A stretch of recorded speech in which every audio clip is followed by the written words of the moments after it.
Can I ask the question, to what extent do you think our academic institutions today are producing citizens who have been taught to think rationally, to think critically, truly critically, as opposed to critical thinking? Yeah, yes, right. Not to be confused. It's a mixed bag.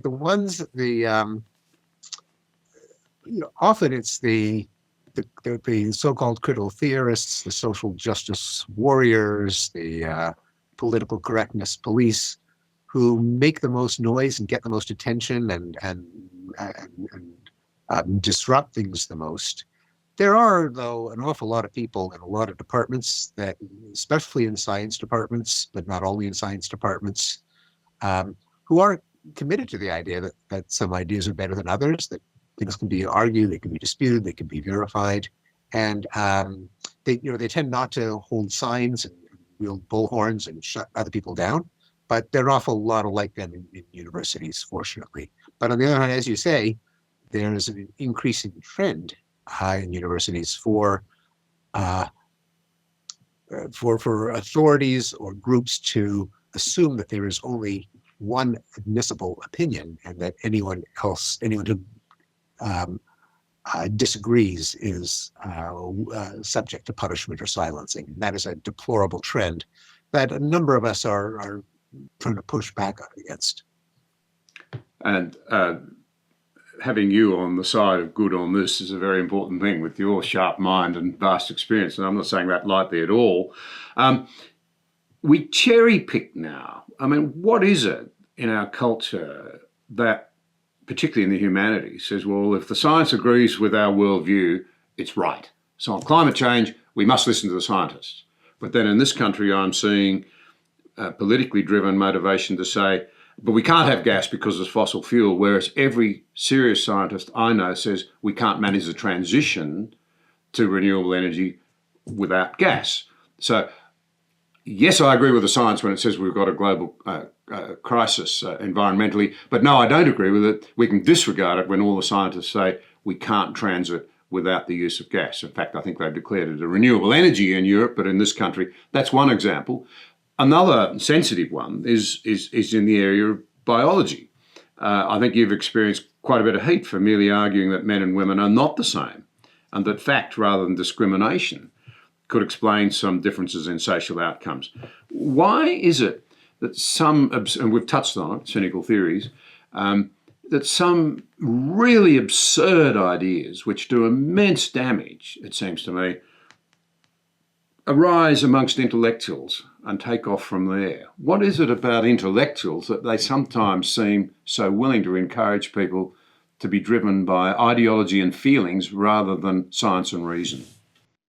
Yeah, I mean, there's a lot of diversity among intellectuals, and so, so I wouldn't want to. Is that a nice way of saying some are brighter than others, Stephen?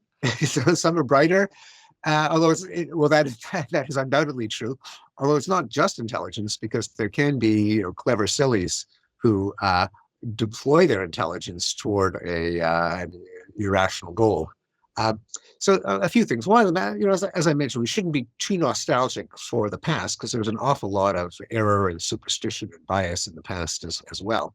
Our human default is that we start out ignorant of everything, and it's an arduous task to know anything. And so I tend to relate it to an area we started off talking about. Just as if you ask why is there poverty worldwide, you're kind of asking the wrong question. Poverty is our natural state. The question we should ask is, why is there wealth? And so I'm not the first to say that, but I do think it's the first step to appreciate the progress that we've made. Likewise, in the realm of ideas, it's the way I think of it is not so much why is there bias and ignorance and ideology and preference of storytelling over objective fact. That's just the way humans work. The way I would put it is, why is there ever science that works and objective truth and rational argument? That's what's the tough thing to implement. And it's Sisyphean. It's a constant battle. So that's the background.